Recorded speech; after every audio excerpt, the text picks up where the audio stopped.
and good day. I'm Nellie Wosu, publisher and CEO of Gatmoon Publishing, right here in Concord, North Carolina. Today we're on location at the Logan Community Multipurpose Center.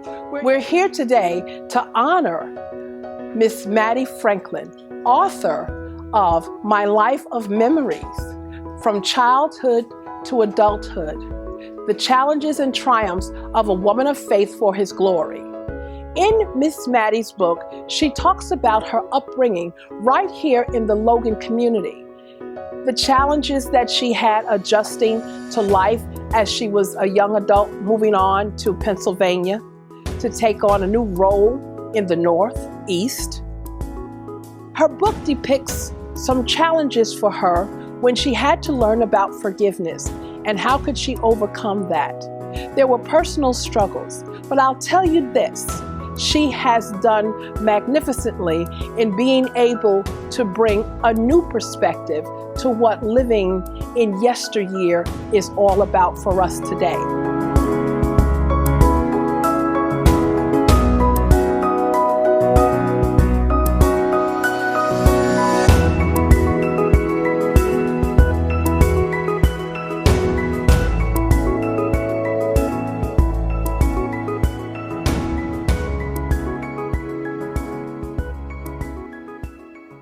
Mattie Franklin is the living epitome of the spiritual passage in Proverbs 22:6. Train up a child in the way he should go, and when he is old, he will not depart from it.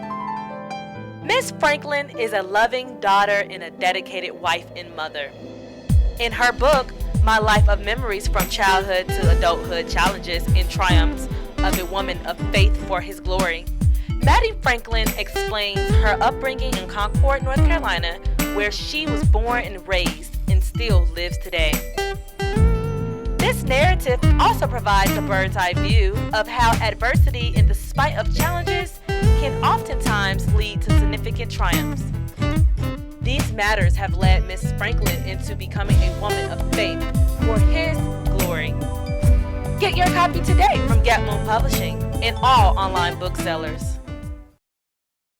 Miss Mattie, you recently had your first interview with Minister Jeffrey Moore. You did. Tell me about it. One of the things he asked me was what gave me the desire to write the book. And I said, well, I think a lot about my childhood. And I said, then I started, jot little things down. Something came to me and said, well, why don't you write a book on it?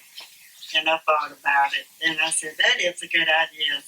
Because memories is something, that eventually they will fade away.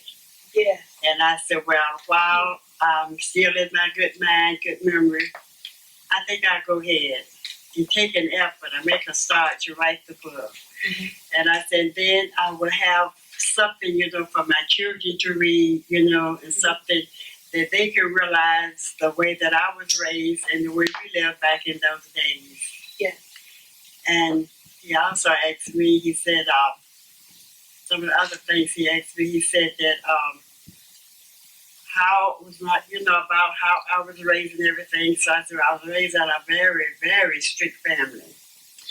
We had a fence around our house and yard, and they used to call me the little fence girl.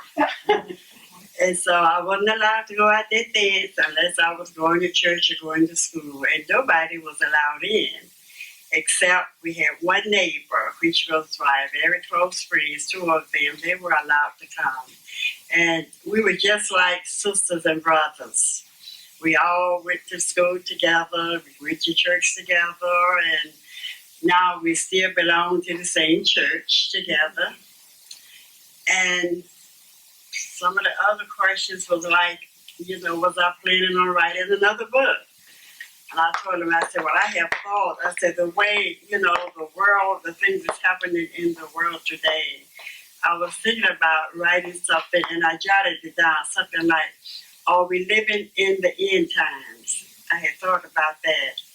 And Right now, I'm not sure that I will go along with that, but it's still on my mind. So I'm asking God to lead me, in whether, to go that way or not. So I'm just waiting on Him. You said that God knows best every time. Why is that? I said that God knows best because when I first started out to write my book, and I sent it to a publisher in Pennsylvania, and they really, I didn't think my book, really was going to pass, but I sent it to them, and they sent me a letter telling me that they would do the book, but the price that they gave me was really unaffordable. They would have published my book for $7,000, and there was no way I could have afforded that. And so I just waited. I waited. I think it was over a year or more. I waited. And then one of the church members, oh dear, I can't think of her name. One of the church members, Letha, asked me one day how was I coming on, with my book. And I told her, I said, well, honey, I have given up. I said, because I cannot afford the price. And that is when she mentioned you. And so she told me to come and talk to you. And I, remember me coming over there. And you told me that you would publish my book for a much, much lower price. And right then and there, I still knew that I had enough to save up the money. And when I really had made my mind up, I got in touch with my oldest son, who now lives in Philadelphia, and told him, that I was beginning, to write my book, my autobiography. And so I asked him, would he consider helping me, to finance it? And he said, yes, Mama. He said, I will. And he said, as a matter of fact, he said, I'll just pay for the whole thing. And I said, oh, Lord, thank you, Lord. And so he was sending me a little bit of money each month until I got the money paid. And I realized right then and there when I made the first effort, it just wasn't ready. God just wasn't ready for me to do that. It just wasn't ready. It just wasn't my time. And I prayed and prayed and prayed. And that's when I was sent to you. And looked like when I came to you, everything just went by so smooth. And I said, well, that was God's time. And He knew best. He knew when my time would be, and that was it. There's an author in me. I feel words. I'd like to write a book. That's right. I'd like to write a book. Gatmoon Publishing is here to assist you in getting your voice heard in print. How may we work with you today? I asked you all today, those wonderful people that are sitting here sharing with you in the present moment, and those that will see this online, see it on television in their homes on Roku, listen to it over the radio stations, internet broadcasting, who knows, maybe it will actually be on live broadcast too sometimes. What haven't you done yet that will determine your faith, that will say, yes, in spite of it all, no matter what, all I need to do is open my mouth and ask. Then I need to follow that up with faith that it has been granted. And when the proper time comes, it will be so. You have something else to say? Yes, I would like to add one point. I challenge everyone that is here to take the step to write about your life story. Give your life story. Just sit down. If you can't remember everything, just as you go along, just jot down little by little. And eventually, when you get enough that you think you have enough jotted down to make a book, take the challenge so that your children will realize the life that we live and the way that we live. And they would know, and maybe that would help them out. Because, by writing this book, it really brought out a lot. It really did. And then I can say that I am so thankful right now of the way that I was raised and brought up.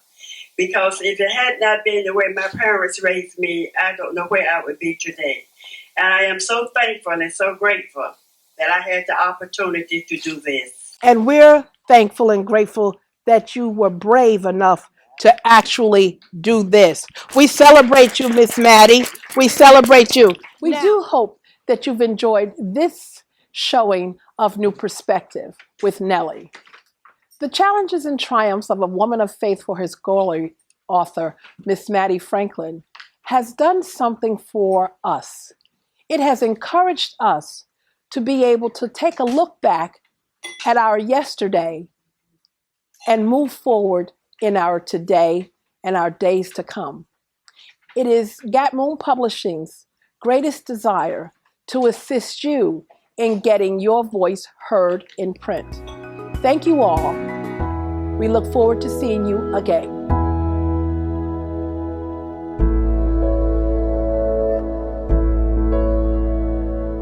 Nice. The back. She did a good work. She did a good work. She really did. I'm very proud of her. Because how many people actually have fulfilled something they've always wanted to do? You know what I'm saying? How many of us,